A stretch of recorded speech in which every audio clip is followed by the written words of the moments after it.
Hi guys, welcome back to our channel. My name is Ruchika. I know it's been a while since we have uploaded any of the videos on our channel.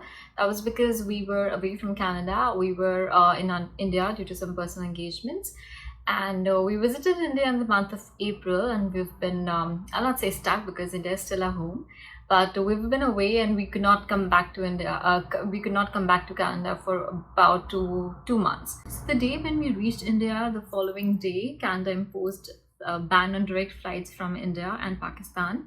The ban was supposed to long for 30 days, and they was to make decisions about it on 21st of June, but that didn't happen. The ban got continued up until 21st of July, but since we had to come back, we have our jobs here. We thought that we will take the indirect route instead of waiting for the direct routes and for the ban to be lifted, because there were speculations even to this date. They've not lifted the ban, and there are speculation that this ban could go on to August, like mid of August. So we don't know. We'll figure it out. But we thought that we'll take the indirect route and we will fly from India to Canada via Serbia. So we basically started from India on 1st of July. So we did not get our tickets booked from Delhi itself. We are from Delhi, as you know. But we did not take, we did not book ourselves on the flight from Delhi. Instead, we took it from Bangalore. So the reason behind this was because, for one, the flight tickets were very less seats left. So when we were trying to book for two people, I and Himanshu went to India. So when we were trying to book ourselves for the ticket for the flight from India to Serbia, so we were not getting the tickets. There were some technical issues, or I don't know what was happening. It was only giving us price for one seat and not for two. We flew from Delhi to Bangalore. At the airport itself, we got ourselves tested for the RT-PCR, because we required RT-PCR at the time of landing in Serbia, and that RT-PCR report should have been done within not more than 48 hours, like within 48 hours. So to be well within that time frame, we decided that we will get ourselves tested at the Bangalore airport. That's what we did. After that, I think the tests were out in about 4 hours. While we were waiting for our test reports, we just tried to relax ourselves there. There was a big mistake which we did, and we were trying to figure things out. I'll tell you later in the video what we actually did and what you shouldn't do after watching this video. So moving on, we got our reports within 4 hours, as I mentioned. The following night, we had our flight from Bangalore with layover at Frankfurt to Belgrade, Serbia. So we took the Lufthansa flight, which started from Bangalore at 3:05. And once it started, after I think it was 7.5 hours to 8 hours flight, I believe, and it landed in Frankfurt. We had a layover at Frankfurt for about a little over 12 hours. So we thought that it would be very tiring and very tough for us to stay there for like 12 hours and possibly doing nothing. Passing time was not as much of a task which we thought it would be, but it was it was simple. So we managed to spend our 12 hours there. After that, we took our flight from Frankfurt to Belgrade. It was about 2.5 hours flight. We landed in Belgrade. At the time of immigration, they require you to give your passports, your negative RT-PCR, and your hotel booking. And there were speculations that they would also ask for insurance. For safe side, we got ourselves insured, but nobody asked that there. To be honest, nobody asked us, other than our passports, nobody even asked for the hotel booking or negative RT-PCR. It was just checked by the airline's crew at the time of boarding from India. That's it. Nobody else checked about all these things, all these documents. But that was just our case. Maybe other people were more thoroughly checked. So the following day, we did not go anywhere. We just were resting. We were just trying to figure things out. So what had happened was that we had booked from Belgrade to Canada. We had booked ourselves on a Lufthansa flight which had 2 stops. Okay, so 2 layovers. one at Munich, another one at Frankfurt. Now that's a no-go. We did not know that at the time of booking, but we figured out through people we were speaking to and through some groups we had joined on Facebook. That's how we figured out that it's a no-go. You cannot do 2 Schengen stops. We decided that we will minimize the number of stops and we will take another flight. So it was from Belgrade, Serbia, to Frankfurt with 6.5 hours layover, and from Frankfurt to Toronto. This flight did not have baggages. Only cabin bags were allowed, but check-in baggages were not allowed. So we paid a little extra for that. Before we fly from Belgrade, we actually need an RT-PCR. So let me tell you a little more in depth about that. Departures terminal is where all the RT-PCR tests happen. So once you enter there, there's a post office. That's where you need to pay for your RT-PCR. We were 2 people, so for one person, RT-PCR costs around 9,000 Serbian dinar. So that would be for 2 people, that was 18,000 Serbian dinar.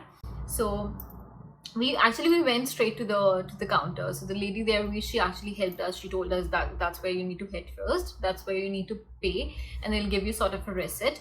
So they took our nasal swab and it was done, and we were just told that you can. So I just confirmed with the person who was coordinating. So she told me that you'll get the email within the next 2 hours.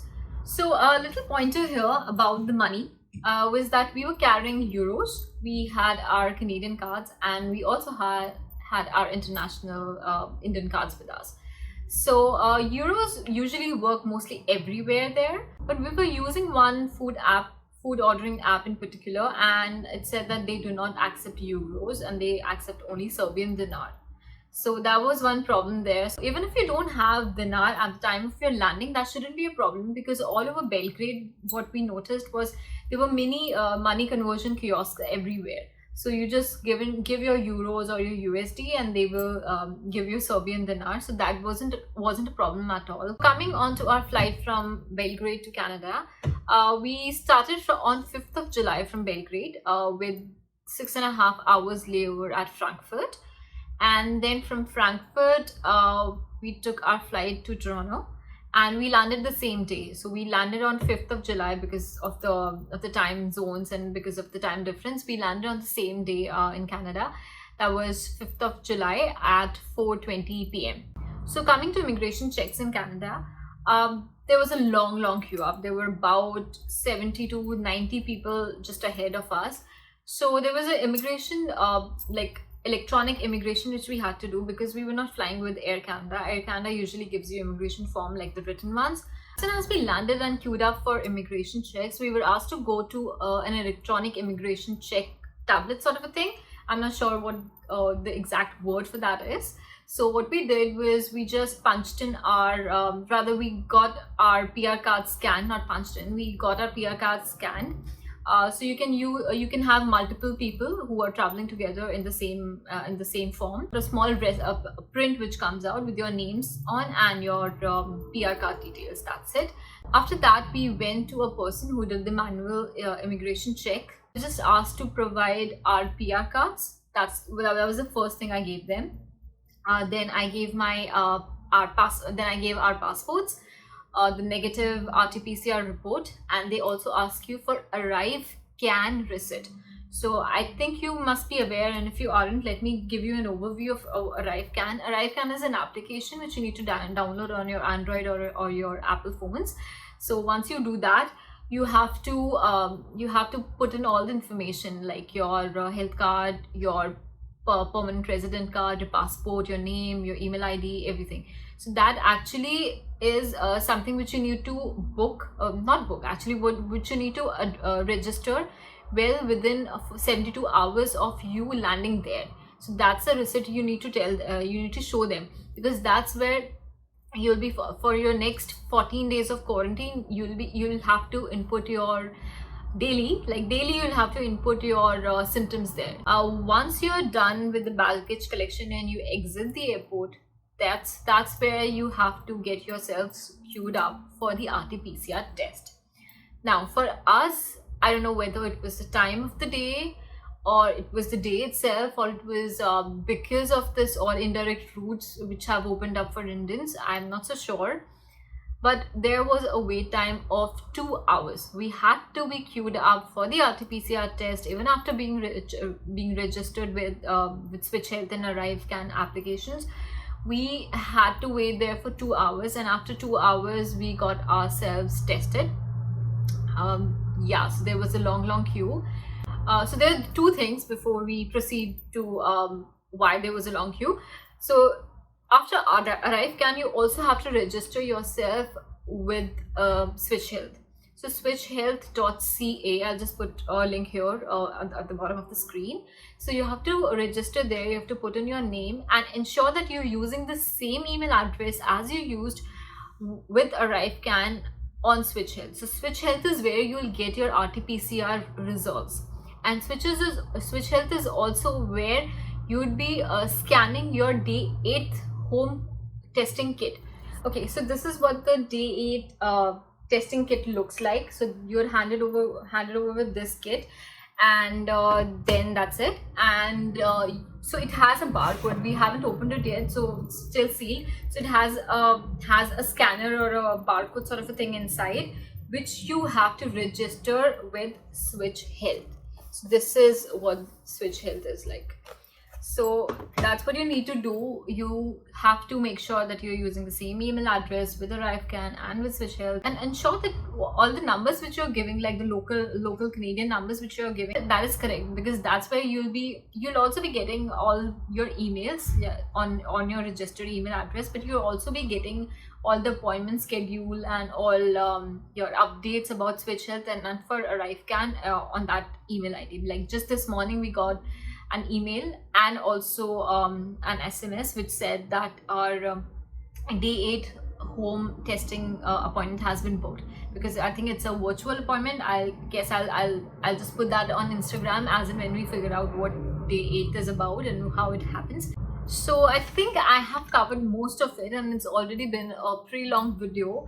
So I think I've covered everything, but if I haven't, you can please reach out to us. You can comment down below on the video, and we will be happy to help you if you know answers to your questions. Many interesting topics are in the pipeline, and we will be coming up with all those things. Until then, take care and go get yourselves vaccinated. That's the next step actually. Once we are out of the quarantine, that's what we're gonna do. So take care, you guys, and stay safe, and bye-bye.